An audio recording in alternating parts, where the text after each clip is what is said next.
Hello, boys and girls. Welcome to another episode of the TagCast. We're on episode 3 this time. I am your host, Scott, aka Zhang on the boards. And for this episode, we're doing the Jacks, both Jack 6 and P-Jack. I don't think you have to worry too much about us doing the 2-hour thing that we've done the past couple episodes. Since Jack, he's a fairly simple character, which does not translate into bad by any means. But for T6, I had the dinosaur on for that episode, and it was, I think, our shortest podcast. So I think you can just kind of sit back and relax and listen to us chat. So for Jack, I think that most people, when they think about Jack, my guest for this episode is probably one of the first people that come to mind. One of the best players in the U.S., and depending on who you talk to, maybe the best in the country. So without further ado, welcome Anakin. What's going on, man? Hey, not much. How are you today? I'm doing pretty well, actually. Ready to talk some Tekken and talk some Jack. Oh, yeah.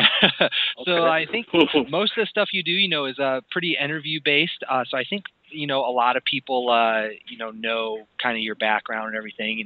ATL's very own. So with that being said, we don't have to do too much on the introduction, but if you want to give a quick background to anybody, like where you started and how you got here, like if you were to write a quick 1-paragraph bio of yourself, what would it say? Yeah. Probably all you have to know about me is that I've been playing for about 10 years, ever since I was a little kid. I've been playing in Atlanta for that entire time, and that's really what I play Tekken for, is to represent where I'm from, my city, and the people that I play with. And, I've won a couple tournaments for them, and I hope to win a couple more. That's about it. Absolutely. Well, I think most people, they rep the city, rep the town, wherever they're from. So definitely not something that would be foreign to most people. So with that, before we actually start getting into the strategy discussion, what attracts you to Jack? Like, what about this character do you like, and why do you play him? Oh, well, Atlanta actually has had a strong history with Jack. Like every Tekken that's had Jack, we've had some of the best Jack players in the country, and they all started back in the day. So I guess you could say it's only natural that sooner or later I was going to come across him to see what I liked him. But what it was, I think, is that his ability to just mix his opponent up, with no strings attached. Like he gets to, if you're able to make proper reads, he's a character that can seriously give opponents trouble, and that's really just what I wanted to do in Tekken. So to kind of start the strategy discussion, I did have a particular question, because I was very curious about it myself, because I watched, along with a lot of other people, watched the MLG matches, and you played. I don't know if you played every match with Jack P-Jack, but I know that I saw a lot of it. So when you were going through that tournament, I don't know if it was Rip or if it was Tom Brady or maybe both of them. They mentioned something that I thought was pretty interesting. They said that you didn't like P-Jack too much because he wasn't as good as Jack. And I was a little curious about that, because I thought their move lists were nearly identical. So I guess we can start there. Like, why is well, first of all, is that true? Do you not like P-Jack as much as you like Jack? And then if not, like, what are the major differences? Why does he struggle a little bit more than regular Jack? Well, it is true that I do agree that P-Jack is significantly worse than Jack, to where, if I could find another character I'm strong with, I'd prefer to play with them over P-Jack. Because of a couple of reasons, but they're really, really big reasons. And first of all, starting off with the fact that P-Jack can't do instant full crouch down back 1 that Jack 6 can. And, a bit of Jack 6's offense revolves around landing that hit to start his offense. And since P-Jack can't even do it, he has to find other ways or rely on inferior ways to get in his opponent's face. The second reason is that he doesn't have the long legs and the long arms that Jack 6 has, so he can't perform some of the combos. Those are like 2 big reasons right there, because they pretty much made both characters the exact same. So if they were going to make him the same, why did they take out some of the things that made Jack 6 such a strong character? It was like they intentionally made a worse character for, and it was kind of like there's no reason to play this when I could be playing a different character that plays a different strategy, you know? Interesting. So I actually have two follow-up questions based on what you just said. The first has to do with the instant full crouch down back one. Now, when you do it with Jack, like what's the best notation? Because like I would imagine, I don't know, some sort of roll like down to down back or something like that. Oh, with that, all you've got to do is down back roll one, because when you down back, it goes into crouch. And all you've got to do from there is hit one, since you're already in crouch, as long as you're holding the down back. Down back roll one, and that's pretty much as fast as you can do it. You don't have to input an extra down to down back or anything. You can just go straight into the command. Okay, so what's the difference then for P-Jack? Does he do another move or something? Or how? He just doesn't do it. Like he would go into crouch and do down one, or he would go into crouch and do a low jab or something. It's just completely removed, the fact that you can do it after instantly crouching. That's really interesting. I didn't know that. Yeah, so it was kind of like they did it on purpose. They went in and took that little detail out. Well, I've said this a few times, I think, on the podcast, but it seemed, or not even just on the podcast, but in general, that they don't seem to have put in a lot of thought into these DLC characters. So I don't know if they did it on purpose, but I wouldn't be surprised at all if it was just an oversight and they just didn't clean up his notations and everything. Now, my second question is about the juggles, because most jacks, whenever I see them, like off of like say a down forward 2, it's usually 4 forward forward 1 and then dash 4 into back 3-2-2. I take it he can't do that. P-Jack can't do that.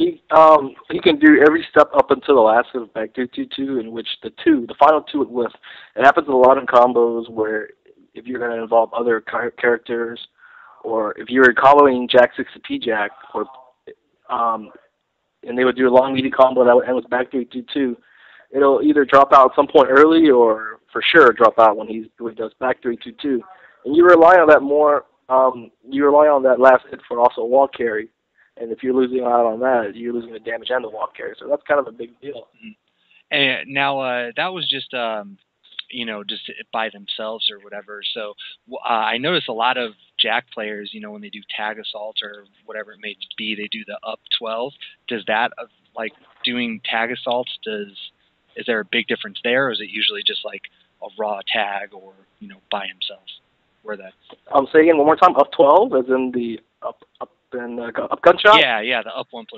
Because that's what I see most Jack players doing when they tag assault, just because most of the time. Well, we're talking about Jack with other characters? Yeah. So I'm saying like the juggle issue that you mentioned, does it only affect him when he's in, or does it like affect the whole team chemistry? Regardless.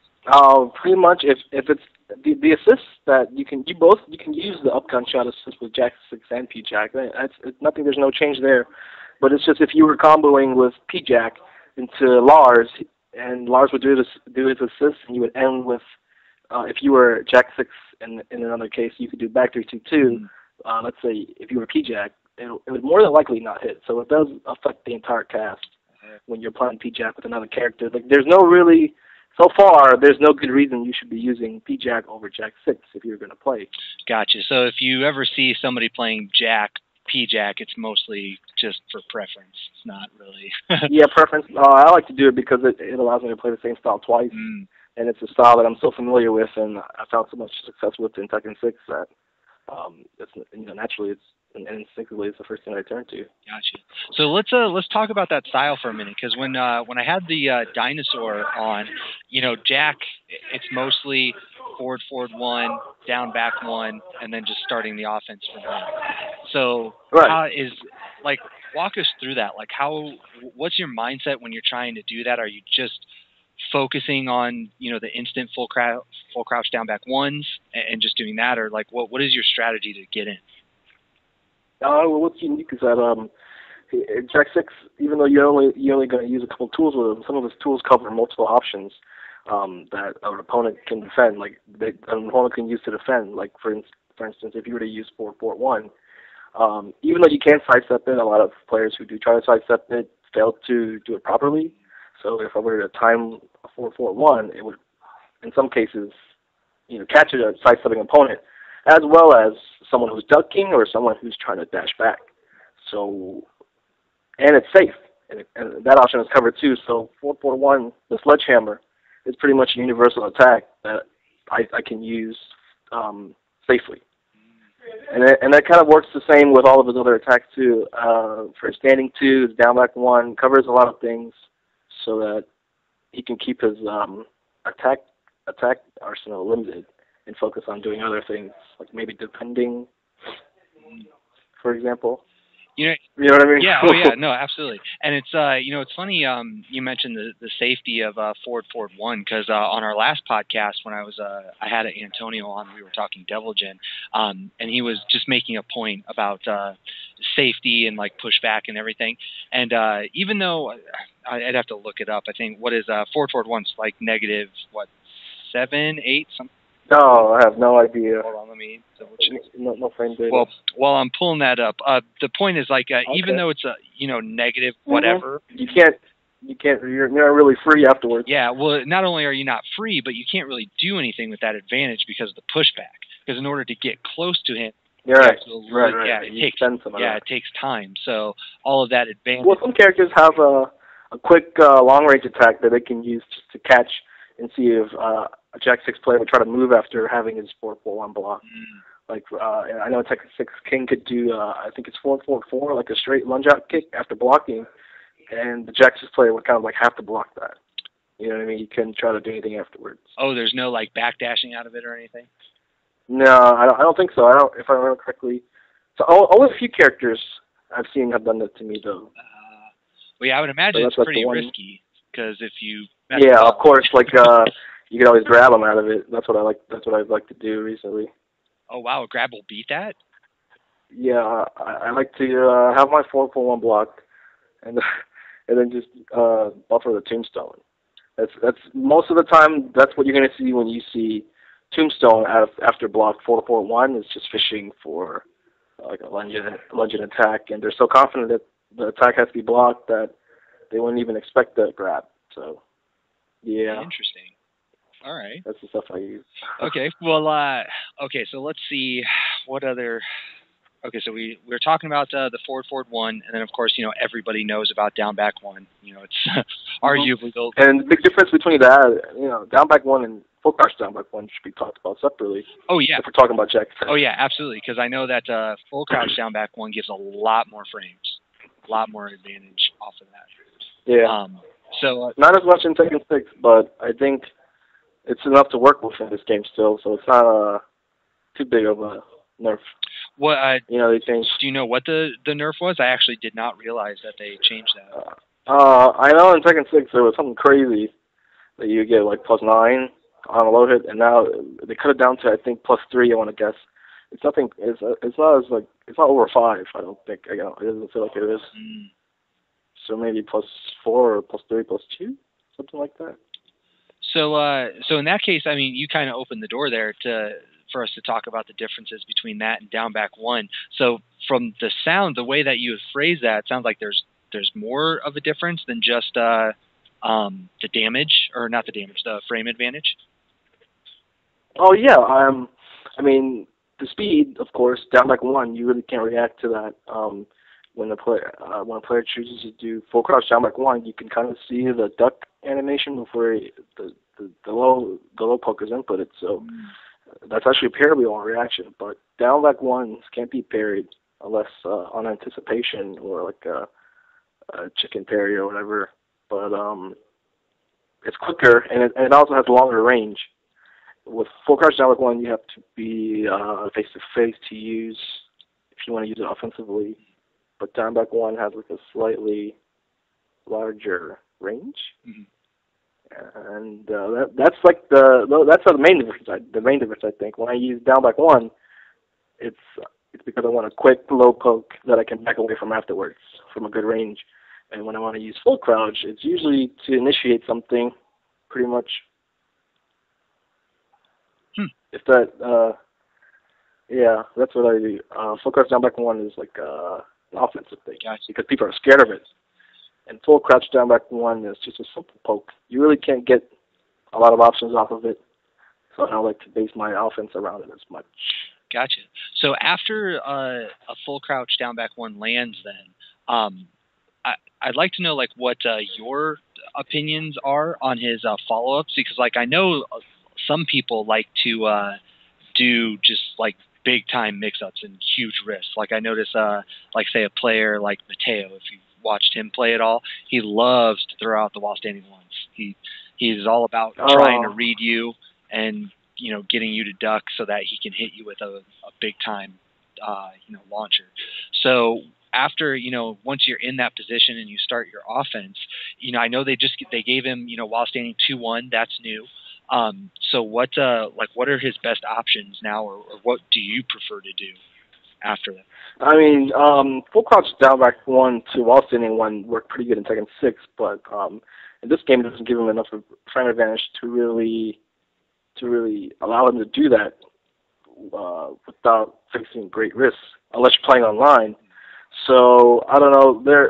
There's a difference in this game, and you can't be as offensive as you could in the past. Like in Tekken 6, you could even dash up and reset the mix-up, but now you really kind of have to sit back and see what your opponent does before you want to take any follow-up, because even with the frame advantage, you always run the risk of getting hop-kicked or low-crushed, or just punished and launched by trying to dash up, and not to mention while standing one. This game, they kind of nerfed the offense after the low poke hits. So what the best thing to do would be to just wait, I guess, and see what the opponent does. I don't think there's anything that's free, except for maybe like while standing 2-1, but that's unsafe, and it's not really a reliable move. They gave it to him. It's pretty cool, but not so reliable. Pretty much. Now, do you like to do any big risk options just off of like a fake? Like I know, just ducking and then doing while standing 2, kind of getting them to anticipate the full crouch down forward 1. Right. Yeah, I like to do that because against higher level players, when you reach like end of tournaments or when you're playing someone who you really knows your style, you can start to mix up full crouch down back 1 with full crouch. Instant while standing 1, because like I said earlier, it can be parried on reaction, but when I choose to do instant while standing 1, that'll actually catch the parry attempt for a launch. So it's kind of like to punish players who are, I guess you could say, too good for their own goods.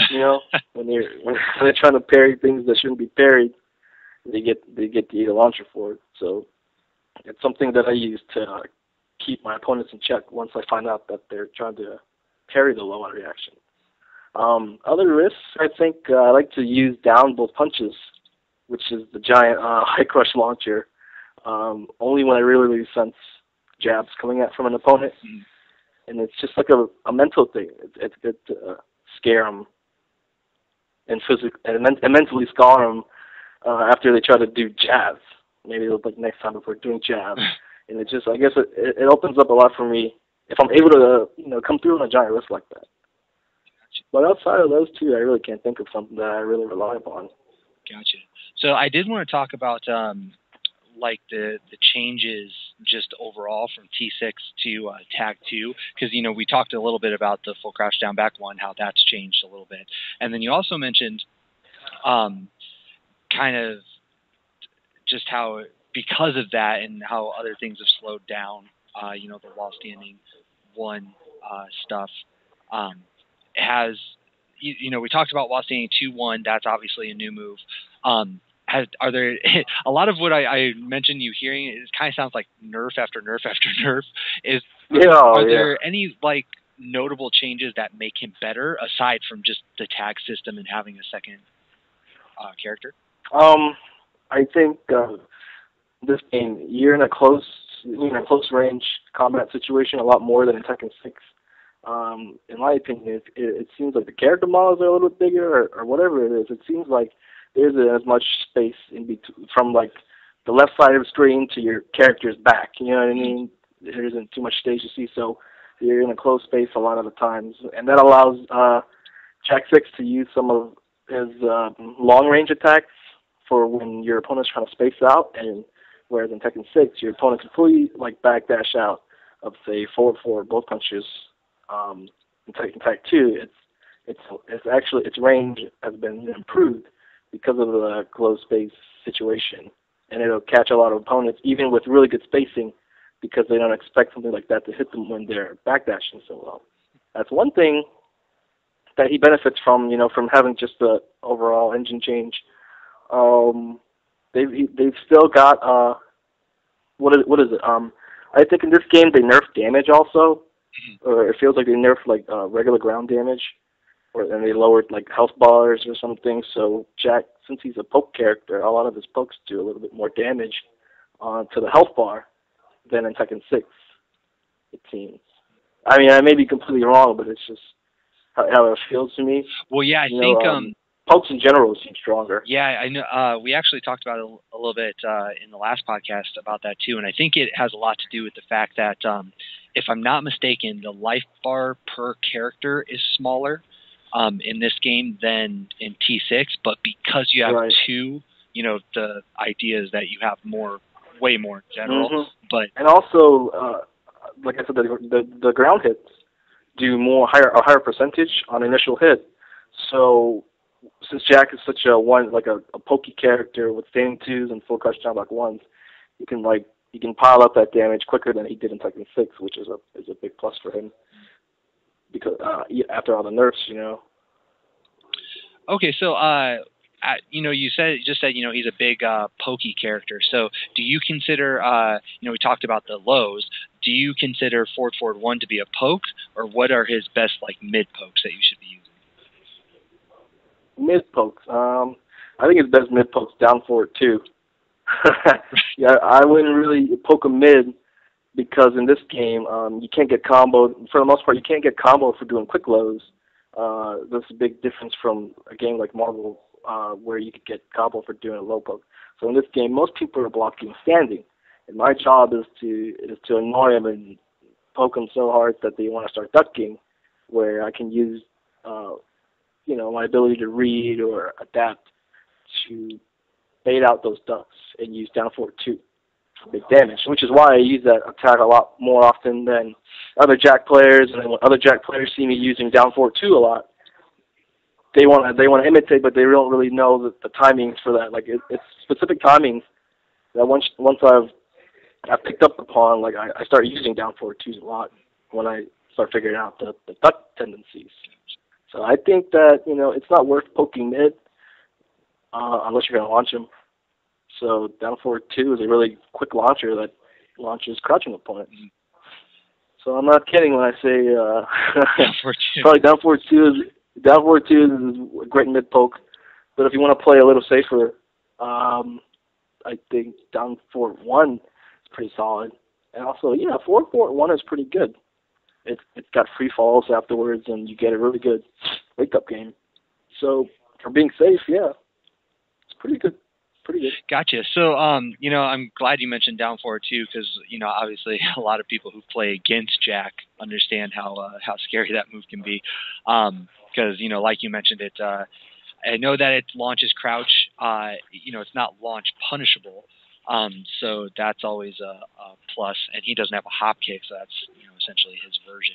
But I know that some characters have a lot of trouble punishing it at range, so that's always a bonus too. But I did want to talk about we're talking about pokes and all this other stuff, things that he's good at, and I know he has a great grab game as well. What are his? I want to talk about his weaknesses, because it's one thing that. In order to get past a character's weaknesses, you kind of have to know what they are. So, I mentioned while standing 2-1 earlier, which I would imagine, gives him a little bit better of a punishing game. Is there anything else notable that has changed that has helped, those areas? Because I don't think he's a really great punisher, right? He's just average. I think that his punishment is actually above average. Really? Yeah. A lot of times, he may not get a lot big forward 2-4 like a Lars or something, or a lot of characters with those generic 12-frame knockdowns. Mm-hmm. He can get 2-1, which keeps him in his opponent's face, does pretty good damage, gives him a lot of frame advantage to initiate his, really intimidating ground game. So his universal Punisher up until like his launcher down forward 2 is probably 2-1. When I do this, I miss out on a lot of damage when I could get like shoulder or some other punish. But I guess based on my style, I don't want to knock down. I want to keep him up, and then I let him face the mix-up.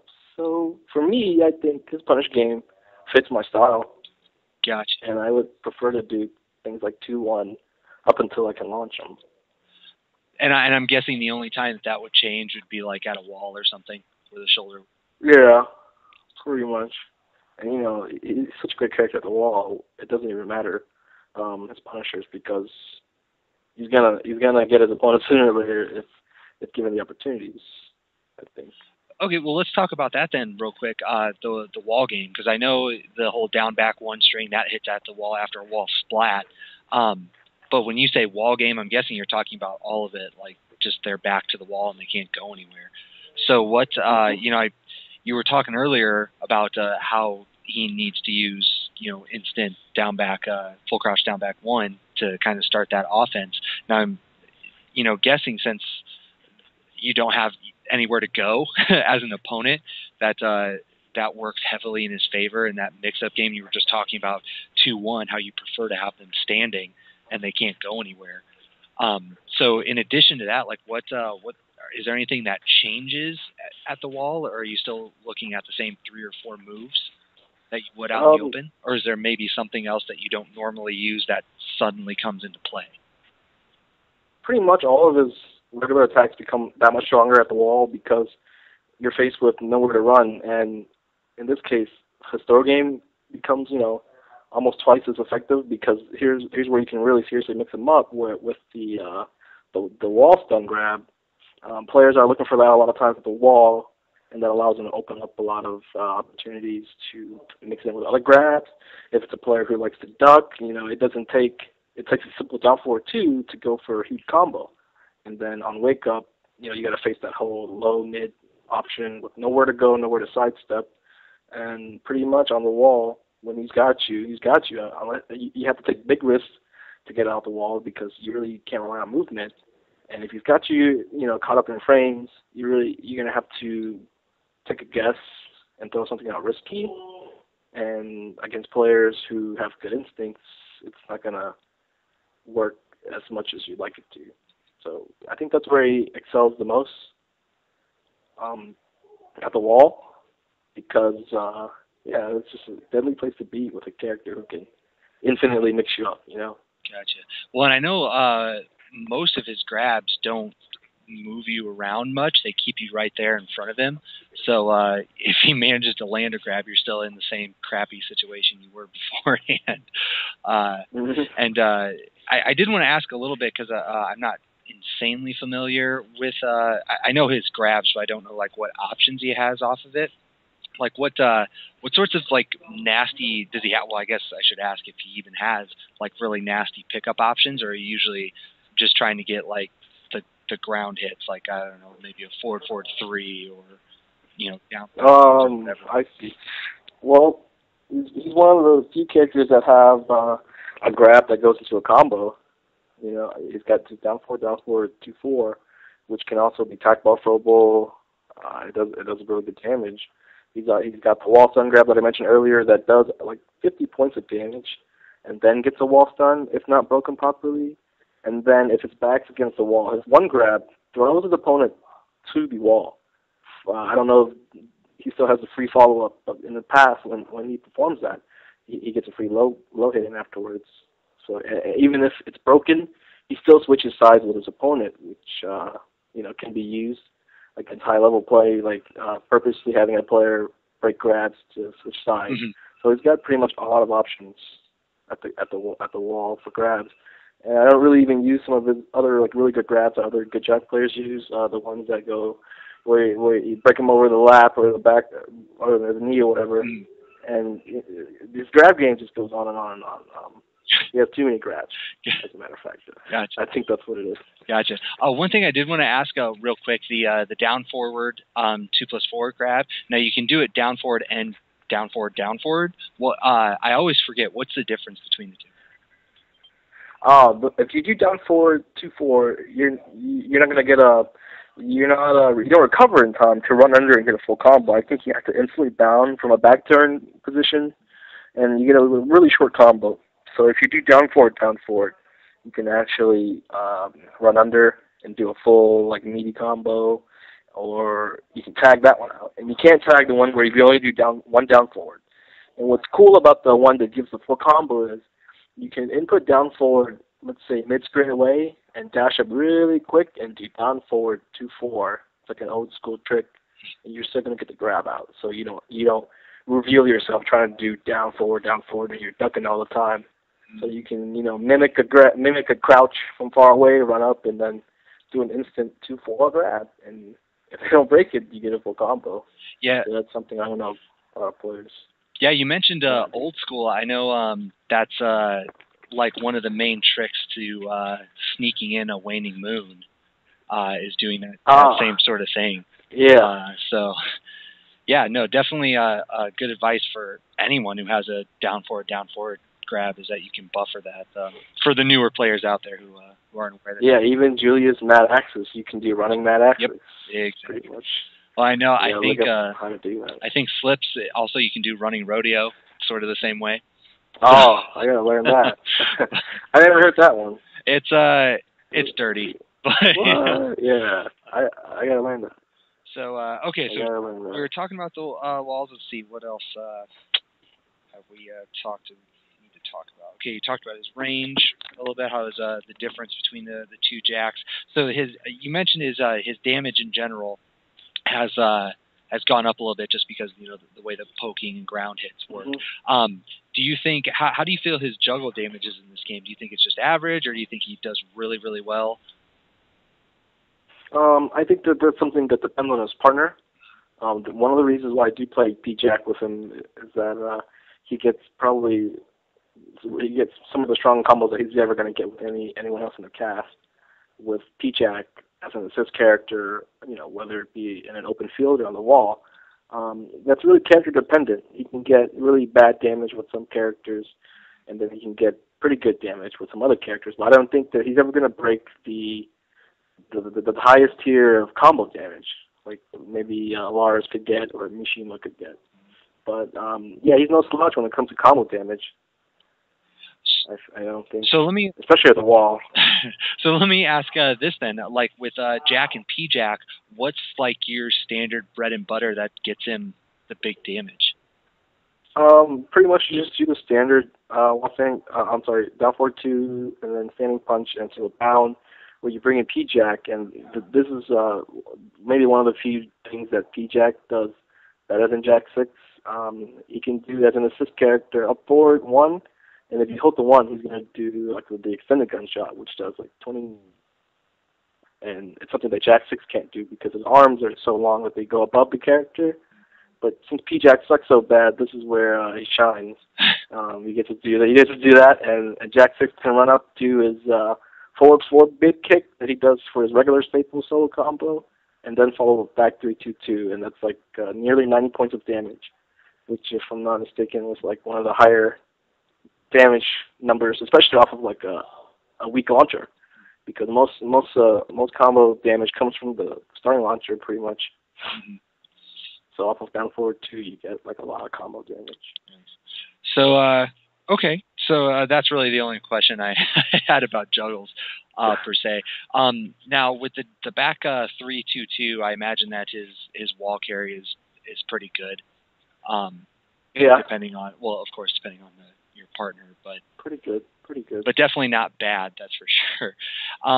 So I did want to ask two topics, tracking and safety, because they're sort of in the same boat. Do you think, now from my understanding, down back 1, just because it has fairly good tracking, and then the full crouch down back 1 as well, that he never really has an issue with tracking? And then you mentioned forward 1 earlier, how you can step it, but a lot of people mistime it or they don't do it properly. And the forward by itself can, sometimes realign you. But outside of that, I mean, are there any notable issues that he has with tracking, or is it something that he really doesn't have to worry about? In taking Tag 2, his tracking received like a small nerf where in Tekken 6, his both punches attack was mid, and now it's high. It's duckable and punishable after you whiff it ducking. Mm-hmm. So, and that was like one of like the tracking moves that a lot of Jack players like to use to catch sidestepping opponents. I really didn't use it much in Tekken 6, and I definitely won't use it that much in Tag 2. But I will admit that it's a good tracking tool, and it receives like a small nerf. You can't really abuse it as much since it's high now, but overall, I think he's average. He can do down forward one. He's got that both punches. He's got attacks that track one way, so if you're confident and you know which way they're going to snap, you can either do the low or the mid, which will track that specific way. I guess that's a small risk there, but you can narrow it down. Like most of the time, you use one option until you sidestep the other way, then you use the other one. So it's not too hard. Gotcha. To guess which way your opponent sidesteps. Interesting.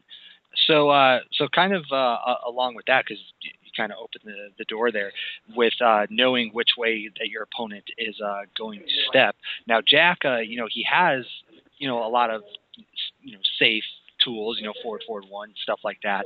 But you got to take some risk with the down back one or the full crouch down back one. To try to sneak those lows in there, and then down forward two obviously isn't safe. But you mentioned earlier how he fits your play style, and I wanted to kind of ask a big general question, which has to do with that whole safety thing. I know that I don't know if you listened to the podcast with Jop and Eddie Pistons, but they referred to Jinpachi as Skillpachi, because it has a lot to do with your Yomi game, and if you can hit them, you're gonna reap the rewards for it. But if you're really bad at guessing your character, maybe, or guessing your opponent, that maybe this isn't the best character for you. Do you think that Jack falls into that category of you got to be able to really predict your opponent, otherwise you're going to struggle? It's not something where he has like spammable stuff that can just bail you out. I think that he is one of those characters. You really can't just play Jack 6 off the bat if you're not going to be able to adjust and adapt to your opponent's reactions to what you do. If you're unable to change in between rounds, the different types of styles that you can play, you're just going to get hit with risky attacks that your opponents throw out to counter Jack. So, like with Jinpachi, you can rush down until your opponent's able to defend, and that's how pretty much Jack 6 works. If you're unable to break through that wall of trying to get in, you're not going to find much success.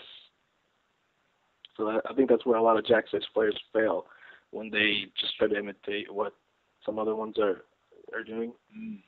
Gotcha. Because he's pretty easy at like a low level, but at the mid or high level, it takes a lot of practice really to get in.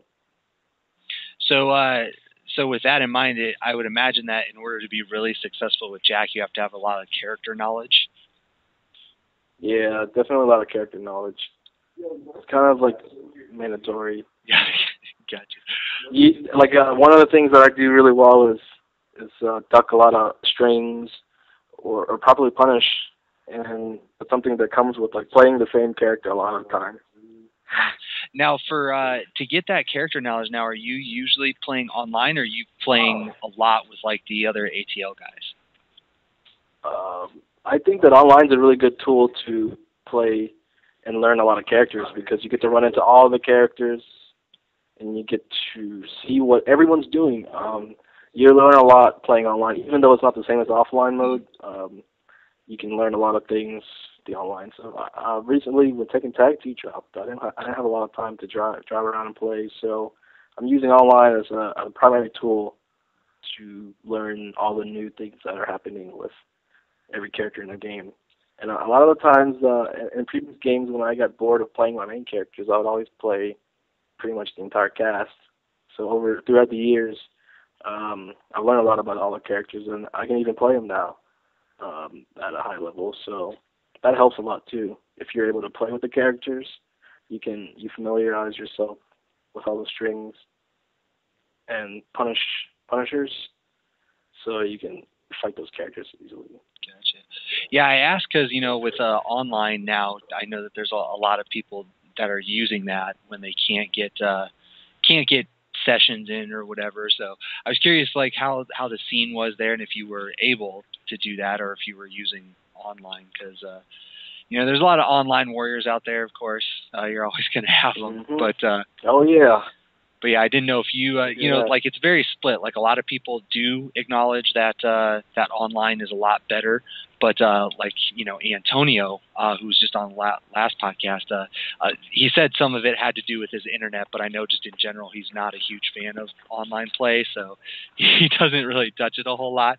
But but yeah, I was just curious what your opinion on that was. So interesting to hear that it sounds based on what you said that you're actually playing online more than you're playing. Yeah, I like it. You just can't really take it too seriously because there are a lot of guys who try extra hard to have like an impressive rank or impressive record, and to them it's not about really being good anymore. It's about just being able to beat the good players. So if you take it for what it is, as like a good tool to learn a lot of different play styles and a lot of get familiar with all the characters, you're gonna have a good time online. But if you're trying to play all serious, you're gonna run into those guys that just, I don't know, you can't beat them. So, but in person, it's another story. So, if you just gotta use it the right way, I think. Gotcha. So, just have fun. So, the only other thing that really that I had for Jack, and then I'll kind of open it up to you if there was anything that we didn't talk about, was kind of the new additions to T6, because the only one that really that we've mentioned is while standing 2-1. Are there any other than just the minor changes? But like, are there any? I don't know. I know he has 4-3 1+2. I think that's new. Is there anything like brand new to Tag 2 that you can think people should start implementing into their game? Like, say that they're coming from T6 to Tag 2. With Jack 6, I think while saying 2-1, 4-3-2 are maybe like secondary attacks that you would use every once in a while. Like 4-3-2 could be one of those once every blue moon delayable strings that you use to get a combo off of. A lot of players, if you don't use that attack a lot, they'll see a need and immediately attack in retaliation. So they're going to eat a big overhead punch and get comboed. But I wouldn't rely on it like as a primary mix-up. Like I said, just once every blue moon, get that free combo off. That's what that's good for. And while saying 2-1, I haven't had a lot of time to use it, but it's probably going to end up being a really good tool to keep out, to punish, as long as you know it's going to hit, because it's block punishable. So I wouldn't imagine myself throwing that out just recklessly. Fishing, it's like a fishing tool. Gotcha. They gave him, I think, a port 1. I don't know if he had that in the past, but now you can actually use that as P-Jack. P-Jack has sidestep 1, which is like a safe launcher. It's really slow, but I like to just throw it out sometimes to fish. That's really all that's worth mentioning. With P-Jack, back both punches is a tool that you can use to block mid and high attacks as you're all tagging into him. If you mash it, you can block a lot of attempts, launch attempts that would hit you if you were to just raw tag. So that's a good tool that P-Jack has, and I would say that's it. Sometimes you can tag in as a robot from the air if you're standing on the ground, and that's a good tool if you want to bait an opponent running in trying to punish a raw tag. You can just fly in on them. They totally won't suspect it, and sometimes you can even land that stomp if you bait them pretty good. So I know that stomp does a lot of damage too. So. Yeah, does a lot, and you get a combo afterwards. You get a combo. Now, just kind of as a comparison from T6 to Tag 2, the tag system seems to benefit everybody just because of the way that it works. But for him especially, do you feel like he's a good character just because he's good, or do you think that he's a good character because he just fits like your style? I think that he's still a good character. If you play him the way he's supposed to be played, then he's always going to have a chance against any character in the game. He has the ability to to just put his opponents in pure mix-ups that they must, really guess correctly or incorrectly. So with that in mind, he's always going to have a chance, which will always make him a good character. He's definitely on the top half, even with the nerfs. And so, yeah, it's not just my playstyle. I think that he benefits really well with my playstyle, but I don't think that that's the reason why he's good. He just has those good tools. He's got the greatest, like some of the best ranges in the game. He has really good range. That's something that's really good about him. He can fight from a distance that most characters can't, which allows him to keep out until he really wants to open his opponents up. Gotcha. So other than that, that's actually like all the questions and stuff and topics I had for Jack and P-Jack. Were there anything or any notable things that you use, or I don't know, maybe stuff that not a lot of people know about that might help Jack players or people who are playing against Jack that we didn't mention? Yeah, I found a couple tools that they could use. I mentioned that earlier. P-Jack can use a 4-1 as the extended 4-1 as an assist where Jack 6 can't, and that's one of the good points about him. And you can actually get that even if you get the launcher off as P-Jack. Let's say you're down 4-2. You can tag in Jack 6 using 4-4 both punches to tag, and then once you tag into Jack 6, you can then bound and use P-Jack for his assist then. It's something that I like to use to get the maximum combo damage, because if I were to combo with P-Jack to Jack 6, I wouldn't get that super assist, and I definitely wouldn't be able to get that kick into the back 3-2-2 afterwards. That's something that not a lot of Jack 6 players are doing, and I also see up-gun shots at the wall, like up both punches after a bound at the wall, and it's not the best thing to do with a double Jack's team. I would just say experiment with both punches. Yeah, I'm not going to give away all the answers. So just both punches. I've done it before in a lot of matches. Gotcha. But, so what you're telling everyone is to go study you and watch your matches. I don't know. I'm not that exciting to watch. My gameplay is so basic, but yeah, if you want to learn that combo, I guess you could look at some matches. Okay, well, if that's all you have, I do have some follow-up questions, but we'll kind of end the Jack discussion with that. Tell everybody to hit the lab and start finding out that secret stuff. There's a lot of things that I haven't learned yet, and there's a lot of things that everybody can learn. Yeah. The game's still new, of course. Well, yeah, and especially... Still brand new. Yeah, especially to the American crowd, too. I mean, we haven't had it for a year. So, So I did want to ask you, about the MLG experience. It sounded like it was a lot of fun. I know everybody was excited to have the Koreans there. Did you get any matches with them outside of the actual tournament, or was it only the bracket stuff that you? Yeah, I actually we stayed together at the same place. So nice. We hung out and everything, got to play a lot. I actually enjoyed playing pair play with them because it's not something that you do a lot. And when you're able to pair play with guys who are better than you or you can trust and rely on to make the right decisions, it becomes really, really, really fun. We got to do some pair play matches. I played them all individually also, but I got to play with them and hang out with them. It's always nice to have Korean players visit because you learn a lot. You learn a lot when people come from all over the globe. Now there were three, right? You had JDCR, Help Me, and then Saint, right? That was it, just those three. Right. Okay. Just those three. Gotcha. So I have to ask one question. I don't know if they actually told you. If they did, I mean, who knows? But when I was watching MLG, they kind of when Rip and Tom Brady were talking.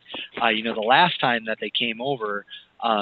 I don't know if it was the last time that they played you, but I know they were not happy at all to lose to you. No. And then they mentioned when they were chatting that before they came over this time, like you were at the top of their list. They were studying you and trying to figure out ways around you. Now, first, is that true? Or did they tell you, or did you ask, or anything like that? And then second, do you really care? Like, does it matter to you that people are studying you? I wouldn't doubt it if that's what they do, because if I were to travel to another country and face that country's best players, I would at least like to have a little bit of knowledge, or be able to see what they're capable of at the very least. Especially if I'm gonna buy a plane ticket and do all that, go over there. I want to do a little homework, so I wouldn't be surprised if they studied a lot of the American players. And it's not something that's bad. It's a good strategy. I don't think that it's something that you can rely on to be the game winner for you, because high-level play, it's all about adapting. So you can study to see what the opponent does in certain situations, but when it comes down to it, it's all about how you're playing in that situation at that point in time, because anything could change. There are a lot of different factors that you can't equate when you're trying to study and download other players. But yeah, it's a good strategy. I don't do it because I think it's a waste of time. Like I said, I prefer to just go into it and just play. Mm-hmm. But yeah, some players do it, some players don't. Gotcha. I don't frown upon it. So with that being said, just kind of a random question. Do you plan on going over to Korea or going over to any other countries and trying to compete there? Of course, it's always fun to travel around the world. I've been to France, played a tournament there. It was a really good experience. I'm always down to travel as long as I get invited or someone I get the opportunity to. It's not really easy to find the right timing for everything. Schedule, conflicting schedules and all. So if I have the opportunity to in the future, definitely I would love to go pretty much anywhere that I could. Now you're pretty you're kind of an MLG regular. I think you've been to a few MLGs at this point. Where else can people expect to see you? Are you going to go to NEC or CEO? I mean, sure, final round obviously is right in your backyard, but right. Anything else where coming up here that people can expect you? Probably anything around the southeast. Anything big, they could probably come out to KIT in January. I think they're having it at the end of January in Tennessee. I'll definitely be at KIT. Of course, final round. I don't know if I'm going to NEC. It's a bit too, short notice. But I'm also going to try to get up to maybe EVO and any other major Tekken tournaments that they have in the future. There are a lot of things that are unannounced yet, I'm pretty sure. So I'm just waiting to see if any Cali or New York wants to throw another tournament. So with proper, notice, gotcha. I wouldn't mind. So is EVO just a scheduling thing? As long as it's on a weekend that you're free, you'll go, or are there other factors, mitigating factors? With EVO in the past, it was just because I was under 21. And I didn't really have a reason to go to EVO besides for video games. And if I were to go to Vegas, I'd like to be able to do things. Fair. So now that I'm finally 21, I'm going to make it a point to go out to EVO. So yeah, I'm going to go out for sure. Because it's something that everyone tells me I should go to. I've never been to one. So, yeah, looking to make a debut next year. Gotcha. Well, I have to say, I've been, my first EVO was actually when they were still doing it out in Cali. But I did go out when I was under the age of 21 to Vegas. And I do have to say that the age limit did not stop me from doing certain things. Oh yeah, obviously, true. Obviously, they're gonna stop you at the tables, so those I couldn't indulge in. I'm trying to gamble, man. I'm trying to make that money. These strip clubs. They're gonna check my ID. I'm good now. I'm trying to do stuff. So the only thing really to kind of wrap up the podcast, at the end, I do like to ask my guests to kind of go on a little bit of a rant. So it doesn't have to be Tekken related. If there's something, I don't know, maybe somebody flipped you off today, at the KFC line or something, and you're just really mad about it. But I do like to bring the anger out of my guests for at least a little bit. So I want you to get on your soapbox, and I want you to tell somebody something, whatever. Tell them what's up. Tell them what's good. Tell them what's good, man. Nothing. I don't really get frustrated much, but the thing is, like I mentioned earlier, I guess you could tell throughout the entire podcast, I tried to slip it in that this online Tekken thing, while it is a fun thing, there are a lot of guys who start off online and they find success, and it's mainly because of their style that benefits so good online. And these guys, I'm not going to mention any names, but they know who they are because they're going to get mad when they hear this. They're not that good, and those guys that win online and don't win offline, I don't know. Just prove me wrong, I guess. I don't think they're any good. I like to talk trash when I play offline, so I'm calling everyone terrible when I run into them. And then, when they do things like grab when they're not supposed to grab because you can't break grabs online, it shows that they're trying too hard. I get really sad. So, yeah, fuck those guys. Interesting. It's funny because I'm trying to think of anybody in the Tekken scene who started as an online warrior and then is now like at the top, because it's happened in Soul Calibur, because a lot of Soul Calibur 4 players that transferred over to Soul Calibur 5 started with online. So I know there's a lot of top Calibur players that started online, but I can't think of any Tekken. So yeah. No, it's a man's game there. You can't be some online warrior and expect to be great offline. Like I said, I also said that there are a lot of factors. Mm-hmm. Maybe some players find it more comfortable playing in their bed and their underwear, but that's not how you play for the money. So, and you don't get much credit for playing online. Gotcha. All right, well that's really all I got, dude. So I do like to give my guests, the final word. So if you have any shout outs, or if you have, I don't know, some random topic that you really, really, really wanted to get out there and talk about, now is your time. The mic is yours, sir. No, yeah, not much. I really like Tekken Tag 2. I'm playing a lot of characters. I guess shout out to everyone winning out there, winning these tournaments, doing their thing. I really think that good things will happen for this game, and hopefully we're going to get a lot of new players playing. That's all I really want to say. I really like the game. I like what Namco's doing with it and whatnot. And just keep doing those tournaments. I guess anyone else that runs into me and may want to play me, just have to play casuals, man. If you want to play, you see me in person, don't be trying to ask me to play. All right, then. That's about it. Yeah, that's it. Pretty succinct. Okay. Well, I love this game. With that, we talked before I started the recording. We'll try to get a 1st to 5 in for everyone out there. Because online, it's not going to be a serious thing, but just so people see your jacks a little bit.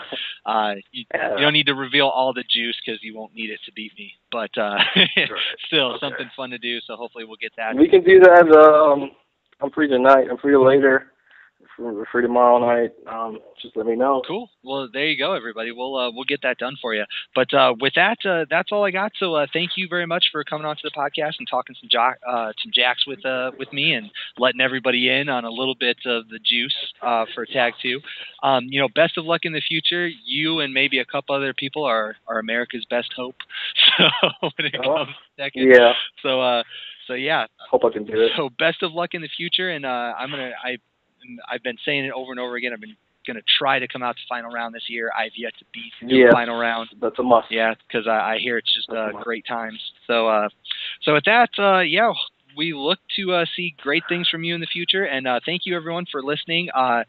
Just a little heads up, because of November and December, I work in retail, so I don't know how many episodes we're going to be able to get in before Christmas, just because I'm going to be working a lot of OT. So if you don't see another episode for a while, don't freak out.